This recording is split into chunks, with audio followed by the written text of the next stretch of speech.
এই শৃংখল চলি অহাটো যে এই গাত নাইকিয়া মাংসটো কুকুৰ এই বেমাৰী কুকুৰ এটা নিচিনা দেখিবলেতো লোকৰ টকাৰে ঘৰ চলি থকাটো ৰাতি হলে চান্দা তুলিব দিন হলে শুব অভদ্ৰটো উল্টা হাতে চৰ দিম তই গুৱাহাটীটা ভিক্টৰ দাসৰ লগত লাগি তোক লেংটা কৰি পিটিম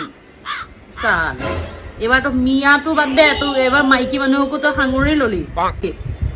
তই গুৱাহাটীলৈ ভিক্টৰ দাসৰ লগত ময়ো এবাৰ গৈ লগত লাগি তোকো ন একদম গৰু পিটন দিব লাগে চালা লেংটা কৰি কুবাই পেলাই পঠিয়ামা তই নিজৰ শিৱসাগৰত বৰ দম দেখুৱাই আছ নহয়